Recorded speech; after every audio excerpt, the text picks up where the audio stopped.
श्री सच्चिदानंद सद्गुरु साईनाथ महाराज की जय। सद्गुरु भरद्वाज महाराज की जय। తన నిలయంలోని వారందరినీ తాను తెలుసుకోవాలి. సద్గురువుకు పగ్గాలు అప్పగించిన తర్వాత చింతకు తావే లేదు. అల్లా నామం శాశ్వతం, అల్లాయే సర్వస్వం అని బాబా చెప్పిన దానికి మహర్షి గారి వివరణ మనం గత వారం చెప్పుకుంటూ ఉన్నాం.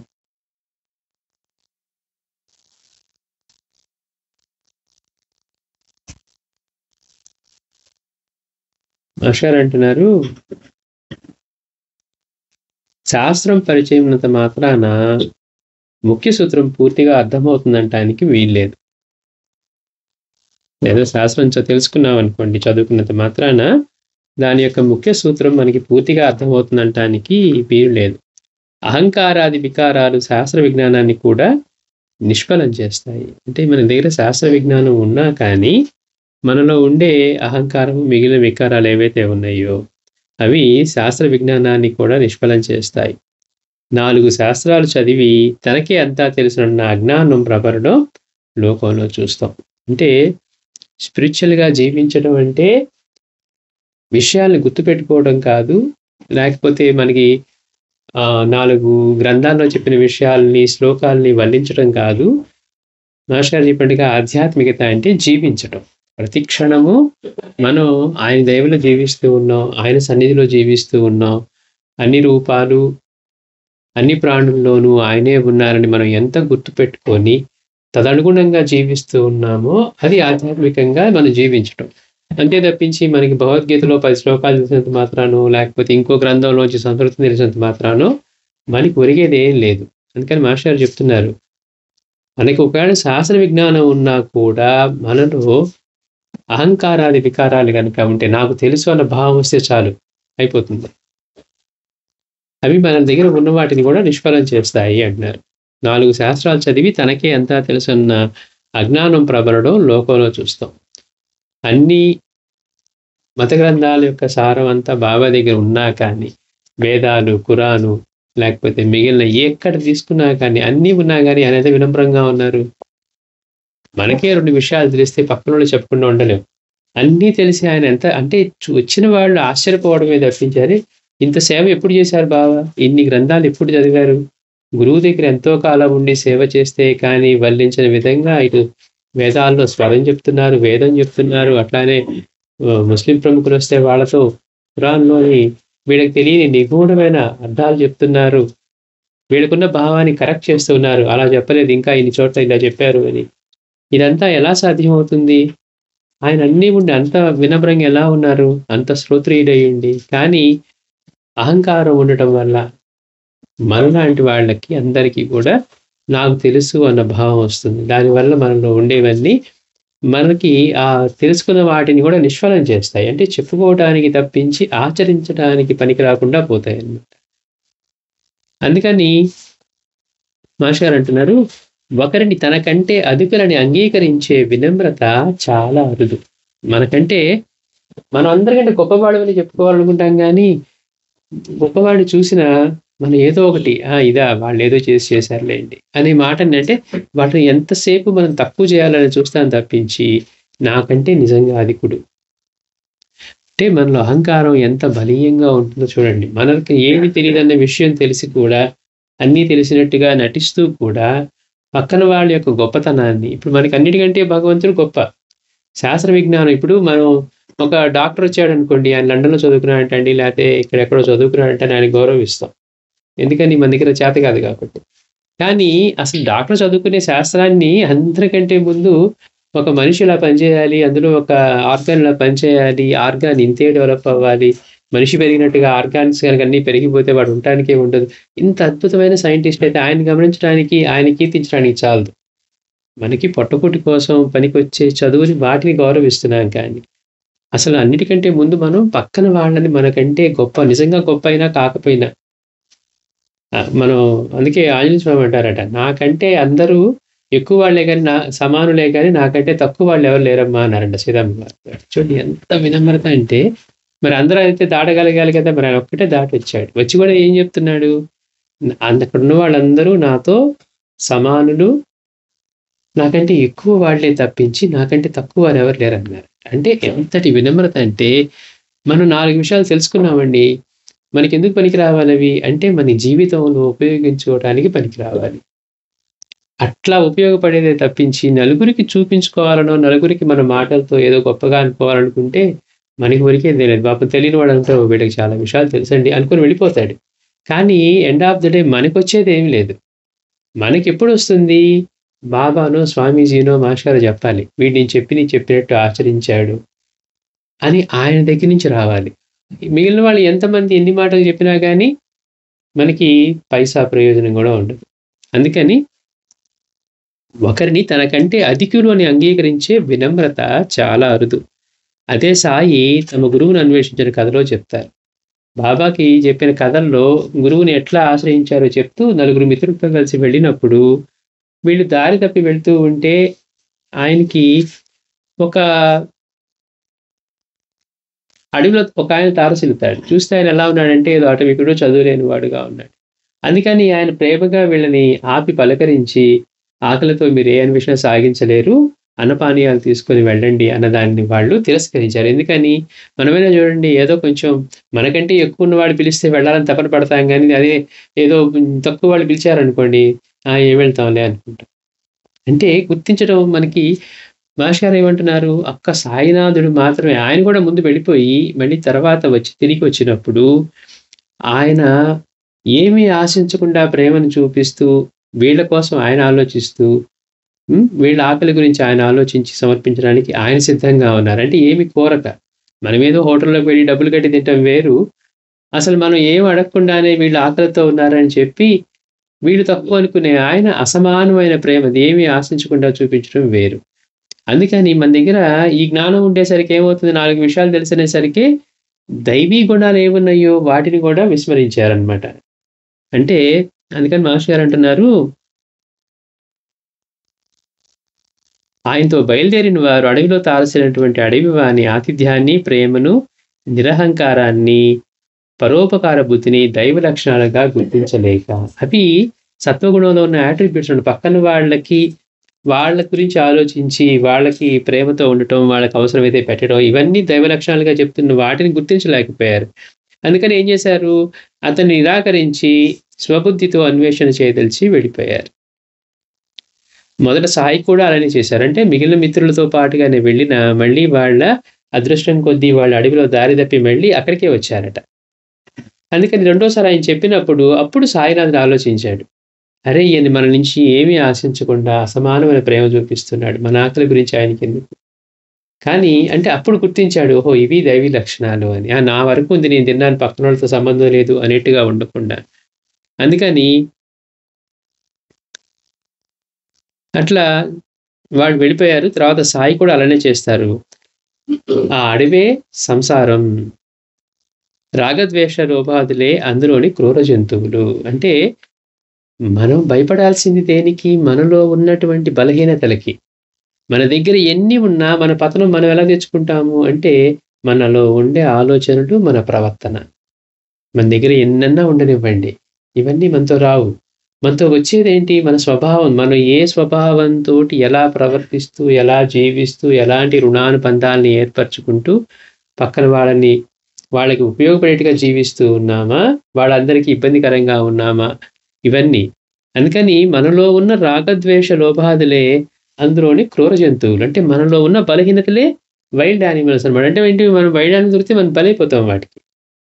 అంటే మనలో ఉన్న రాగద్వేషాలు మనల్ని తినేస్తాయి అని చెప్తున్నారు. అందుకోసమైనా కూడా మనం వాటిని సాధ్యమైనంతగా అన్ని రూపాల్లోనూ ఆయనే ఉన్నారు, అన్నీ అందరికీ ఇచ్చేది ఆయనే అనే భావన ఇయన్నీ పెట్టుకొని బాబా చెప్తున్నారు. అసూయని జయించడం చాలా సులువు అంటున్నారు. బాబా చెప్తున్నారు, అసూయ ఎందుకు పడాలి? మనకి ఏది ప్రాప్తమో అదే వస్తుంది. అంతకు మించి వేరే లేదు. మనం ఇప్పుడు చేసుకుంటే తర్వాత పొందుతాం. లేదా ఇప్పుడైనా తర్వాతైనా పొందొచ్చు ఆయన అనుగ్రహం ఉంటే. కానీ చేసుకోవటమే కోసం కాకుండా ఆయన అనుగ్రహం కోసమే జీవించటం, ఆయన అనుగ్రహం కోసమే మనం ప్రయత్నించడం చేస్తూ ఉండాలి. అందుకని మనలో ఉన్న రాగద్వేష లోభాదులే అందరి క్రూర జంతువులు. అది ఆగమ్య గోచరంగా ఉంటుంది. అడవి ఎట్లయితే మనం తెలియని అడవిలోకి వెళ్ళామనుకోండి, ఎటేముంటుందో తెలీదు. ఇప్పుడంటే మనకేదో జీపీఎస్ ఉంది, కోఆర్డినేట్స్ పట్టుకొని ఎక్కడికి వెళ్ళాలో చెప్తాం. కానీ అడవిలోకి వెళ్ళి జీపీఎస్ పనిచేయలేదు. ఏంటి పరిస్థితి? ఎటు వెళ్ళాలి? బయటికి ఎట్లా రావాలో తెలీదు. అలానే జీవితంలో కూడా మనలో ఎక్కువ మంది అడవిలో సంచరిస్తున్నట్టుగానే ఉంది. ఎందుకని? మనకి ఒక గమ్యం లేదు, మార్గం లేదు. ఈ జీవితాన్ని ఎలా జీవించాలో తెలీదు. అందుకనే బ్రతికున్నప్పటి నుంచే వీడు చిన్నప్పటి నుంచి ఉద్యోగం చేయడం మొదటి రోజు నుంచి రిటైర్మెంట్ ఫండ్ గురించి, లేకపోతే ఆ తర్వాత కార్యక్రమాలకి, లేకపోతే వాడి ఇల్‌నెస్ గురించి ఆలోచిస్తుంటాడు తప్పించి, లైఫ్‌ని హ్యాపీగా లీడ్ చేయాలి అనే ఆలోచనే లేదు. ఎంతసేపు 401(k) రిటైర్మెంట్ లైఫ్. అంటే ఏంటి? ఇప్పుడు జీవితం కాదు మనం ఆలోచిస్తోంది. అంటే జీవించడం కూడా మనం చేత కాకుండానే జీవిస్తున్నాం. అంటే అడవి ఎలా ఉంటుందంటే ఆగమ్య గోచరంగా ఉంటుంది. ఏం చేయాలో తెలియకుండా అలా. అందుకే మార్గదర్శి అయిన గురువు సహాయాన్ని నిరాకరించి, అంత శాస్త్ర విజ్ఞానం ఉన్న దారి తప్పి కేవలం పూర్వపుణ్యం వల్ల మాత్రమే బయలుదేరిన చోటికి చేరి మరలా మార్గదర్శిని కలుస్తారు. వాళ్ళు వెతుక్కుంటూ వెళ్ళారు దారిలో. ఎక్కడ వాళ్ళకి అనుకున్నది దొరకలా, కానీ అడవిలోంచి బయటికి రాలేక అదృష్టం కొద్దీ వాళ్ళు ఎక్కడైతే బయలుదేరారో అక్కడికే వచ్చారట. కానీ ఈసారి కూడా సాయి ఒక్కరే కర్తవ్యాన్ని గుర్తిస్తారు. మిగిలిన బాబాతో మిగిలిన వారు అజ్ఞాన అహంకారాల వలన మరలా అవకాశాన్ని జారవిడుచుకుంటారు. అంటే మనకిచ్చిన అవకాశాన్ని సద్వినియోగం చేసుకోవటం. మళ్ళీ మళ్ళీ మానవ జీవితం వస్తుందా? తెలీదు మనకి. మనం చేసుకునే దాన్ని బట్టే. మళ్ళీ ఇంత హాయిగా ఉండి మనం తినటానికి, ఉండటానికి ఇబ్బంది లేకుండా ఉండే జీవితం సంపాదించుకొని అప్పుడే మనం ఇవన్నీ చేయగలం. లేదనుకోండి పొద్దున్న లేసి రాత్రి దాకా మనం తిండి కోసం మనం వెతుకులాడుకుంటూ ఉంటాం చేసుకునే పనులు. అంటే అవకాశం వచ్చినప్పుడు దాన్ని సద్వినియోగం చేసుకోవటం కూడా అంతే ముఖ్యం. అందుకని వీళ్ళేం చేశారు? అజ్ఞాన అహంకారాల వల్ల మరలా అవకాశాన్ని జారు విడుచుకుంటారు. చివరికి దైవం గురించిన అన్వేషణ మాని తిరుగుబోతులవుతారు. దేనికోసం ప్రయత్నిస్తున్నారో అది దొరకలేదు. చివరికి ఏమవుతుందట? ఏ లక్ష్యంతో అయితే బయలుదేరారో దైవాన్ని తెలుసుకోవాలి అని దాన్ని విడిచి తిరుగుబోతులు అవుతారు. అంటే చూడండి, అసలు మనం దైవం యొక్క లక్ష్యం లేకుండా జీవించడం అంటే అంతా తిరుగుబోతులు అవుతున్నట్టే. లేదండి మేము చాలా డిసిప్లిన్ అండి, మేము బుద్ధిమంతులు ఉండాలి, మనకెన్ని మనం సర్టిఫికేట్లు ఇచ్చుకున్నా ఇచ్చిన జీవితంలో మనకి ఎవరిచ్చారో మన తత్వం ఏంటో తెలుసుకోకుండా కేవలం తినటానికి, ఉండటానికి, మన కంఫర్ట్, కన్వీనియన్స్ కోసమే జీవించామనుకోండి, మనం కూడా అలాంటి తిరిగిపోతులమే. ఎందుకని? దారే లేదు, గమ్యం లేదు, రెండూ లేవు మనకి. అందుకని అంటే జనన మరణ రూపక సంసార చక్రంలో పరిభ్రమిస్తూ ఉండిపోతారు. తిరిగిపోతురావడం అంటే ఇంక ఈ మనకి ఈ జీవన మార్గంలోంచి బయటకు వచ్చేదే ఉండదు. మళ్ళీ పుట్టడం, మళ్ళీ చావడం, మళ్ళీ జీవించడం, మళ్ళీ ఇలా అంటే ఈ చక్రం కొనసాగుతూ ఉంటుంది. ఎప్పటి వరకు అయితే నేను ఈ దేహానికి పరిమితుడిని కాదు, నేను అనుకునే ఇంద్రియాలు ఇదే అనుకున్నాను నా లైఫ్, కానీ కాదు అని మనకి ఎప్పుడైతే తెలిసి అనుభవం అవుతుందో, ఈ చైతన్యం సృష్టి అంతా ఏ చైతన్యంతో అయితే ఉందో అదే చైతన్యం నాలోనూ ఉంది, నేను పరిమితంగా లేను అని ఎప్పుడైతే తెలుస్తుందో అప్పుడు దానిలో నుంచి విడిపడతాడు. అంటే ఇక దేహానికి బద్దులు గారు. మహర్షి గారు దేహం విడిచిన తర్వాత 3 రోజులకే మళ్ళీ కనపడ్డారట. అంటే ఏంటి? వాళ్ళు దేహానికి బద్దులు గారు. వాళ్ళు ఉండగానే ముక్తులైపోయిన వాళ్ళు.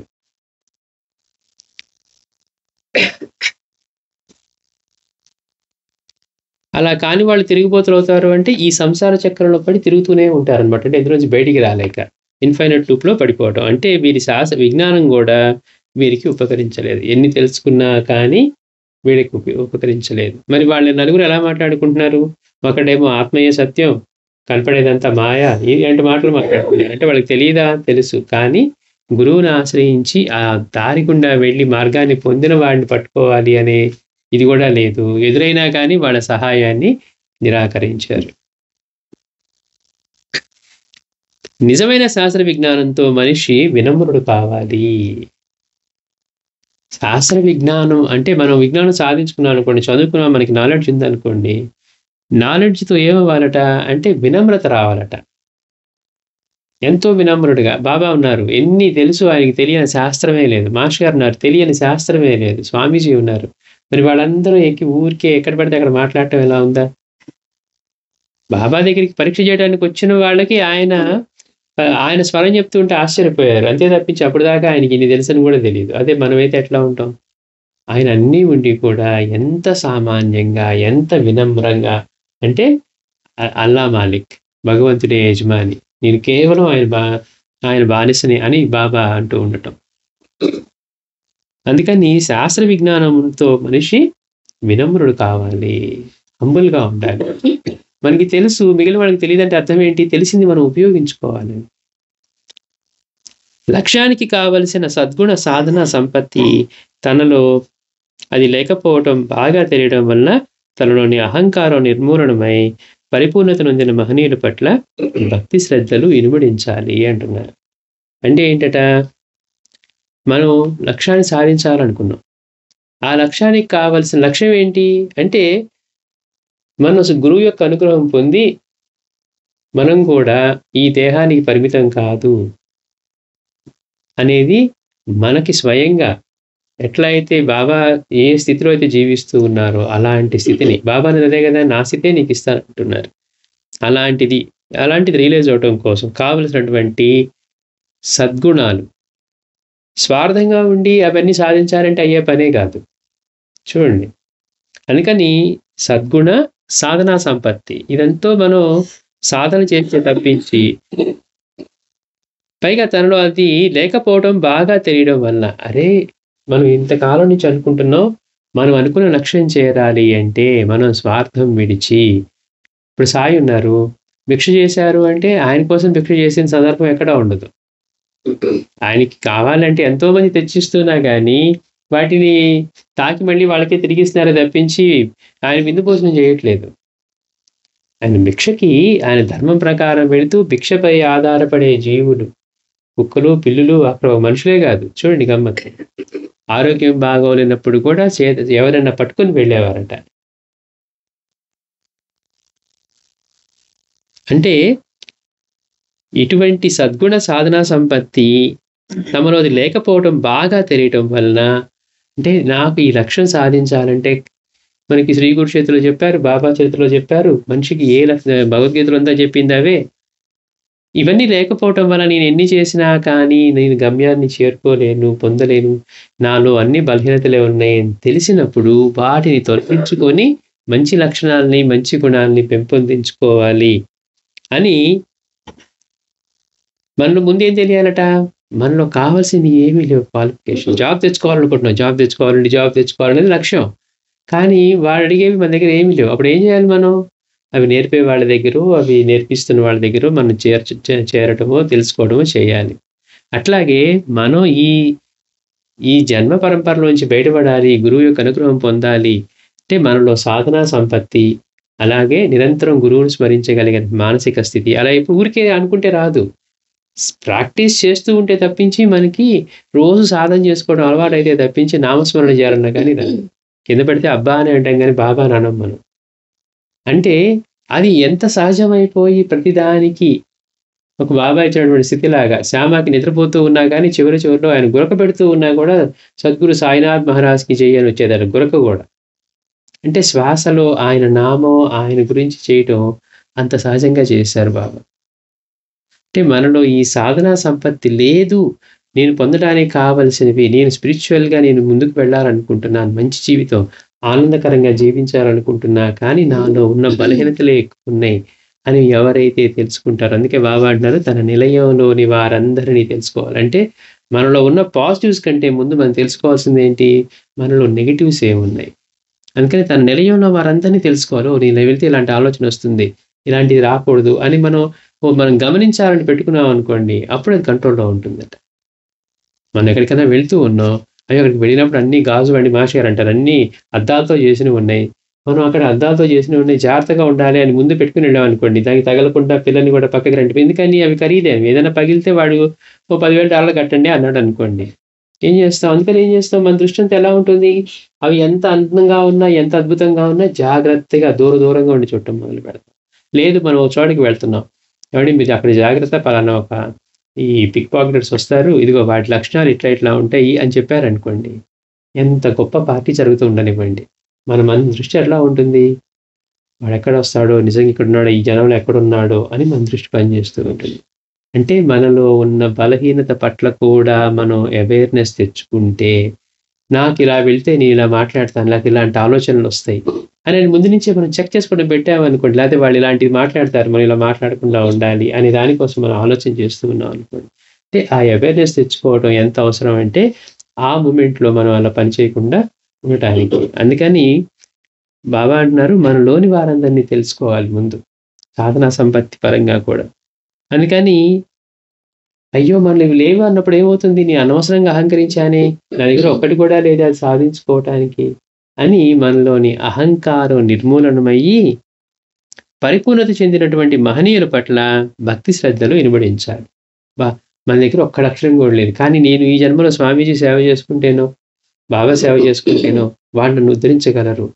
వాళ్ళు తేలిగ్గా నాలో మరి ఇటువంటి సత్వగుణాన్ని లేకపోతే ఇలాంటి సాధనా సంపత్తిని ఆయన తీసుకురాగలడు. ఒక్కసారి బాబా అనుగ్రహం పొందితే ఎట్లాంటి స్థితిలో ఉన్న ఆయన తీసుకోవంటి స్థితి వచ్చేస్తుంది. అంటే అలా మెప్పించేంత వరకు నేను గురువుని మెప్పించాలి అని మనం ప్రయత్నం చేయటం. అలా గాక అహంకారం బలపడిందంటే, అంటే మనలో ఉన్న బలహీనత తెలిసినప్పుడు మనలో అహంకారం తగ్గాలి. అయ్యో! నేనేదో బడాయి పడుతూ ఉన్నాను గానీ, నిజంగా నాకు పనికొచ్చే గుణం ఒక్కటి లేదు. నేను వచ్చినన్ని నేను తింటున్నానే గానీ, ఒక జీవి కూడా నేను పెట్టలేదు. సృష్టి మొత్తంలో మాస్టారు చెప్పినట్టు ప్రతి జీవి పక్క జీవికి ఏదో విధంగా సహాయపడుతుంటే, నేను మాత్రం స్వార్థంగానే జీవిస్తున్నాను.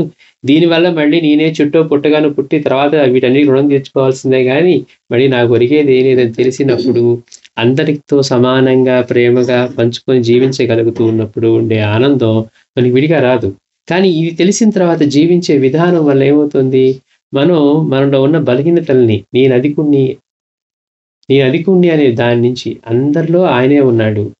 అందరిలోనూ అవే పనిచేస్తూ ఉన్నాయి. చైతన్యపరంగా తీసుకున్న, బాడీలో అవయవాలు తీసుకున్న, రక్తం తీసుకున్న, గుండె తీసుకున్న, వాళ్ళకి మనకి పేదవాడికి గొప్పవాడికి ఏ తేడా కూడా ఉండదు. వాడి ఆకలి దప్పులు, వీడి ఆకలి దప్పులు.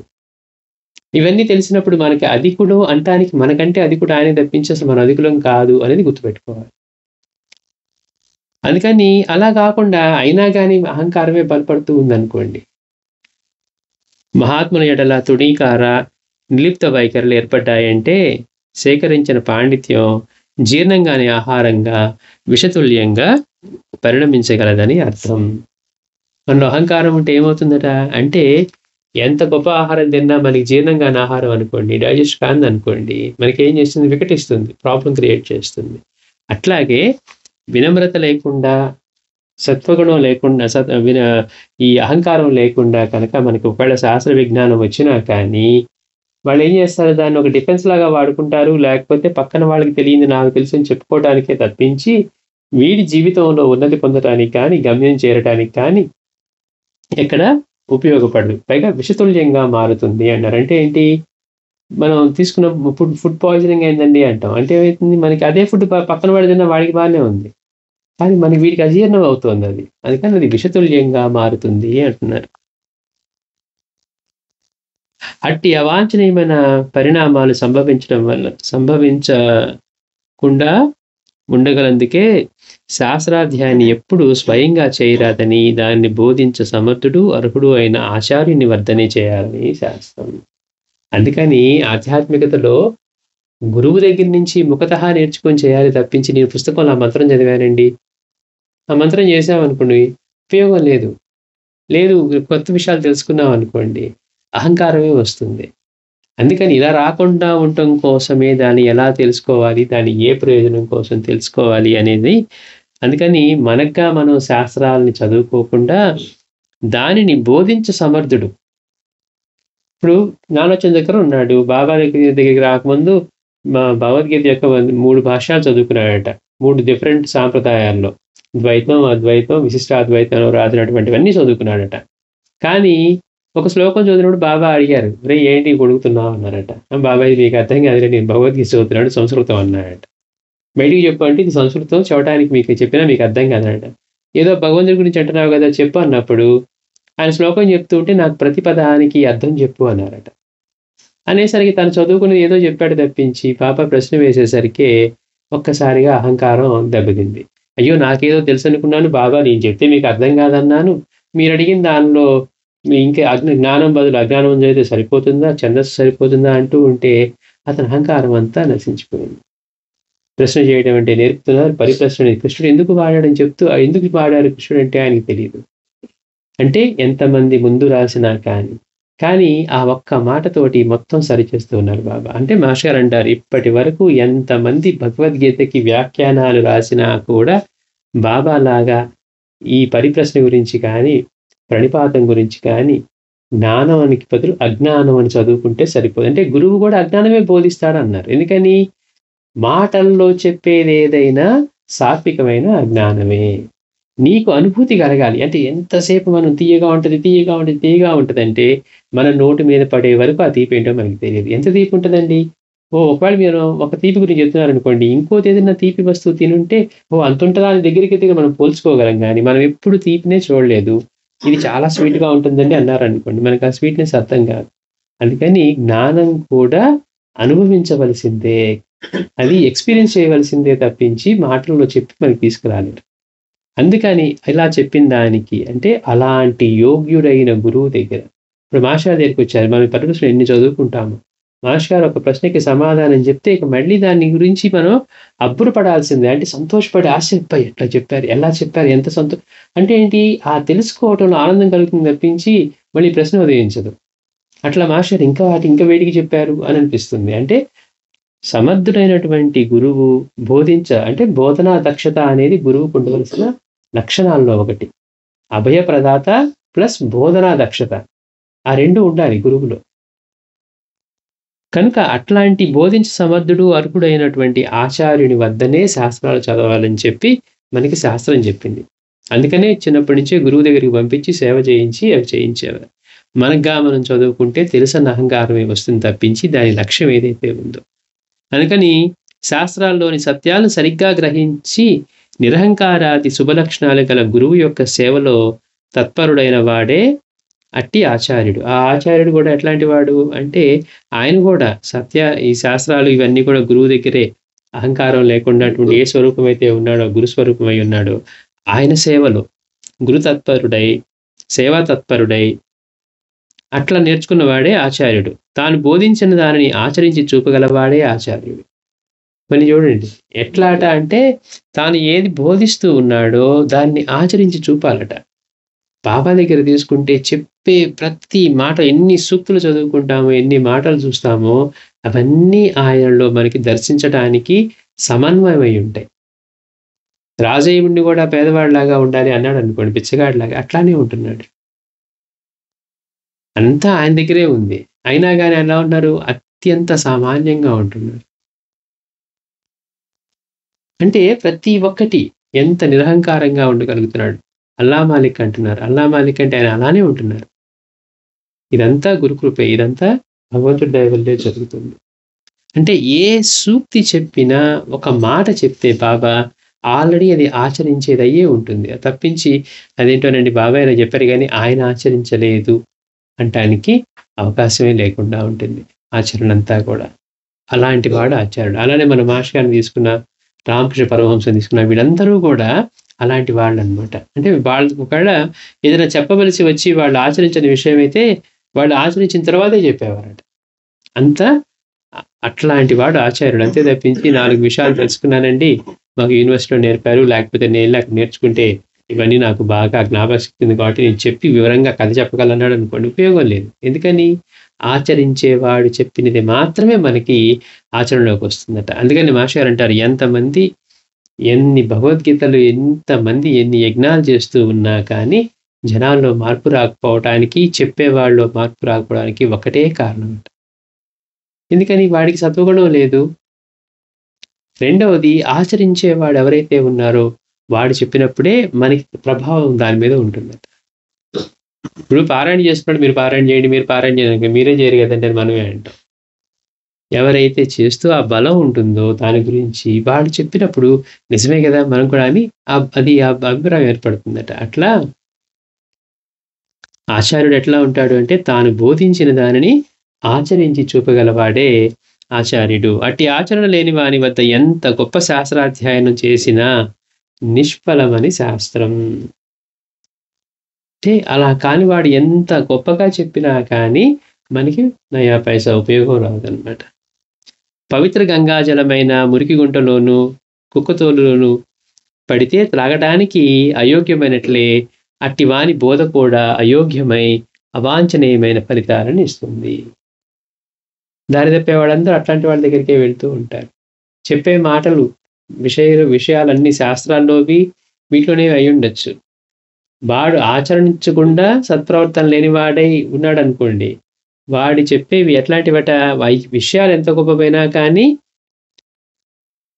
పవిత్ర గంగా జలమైనా సరే మురికుండలో అనుకోండి తాగుదామా మనం?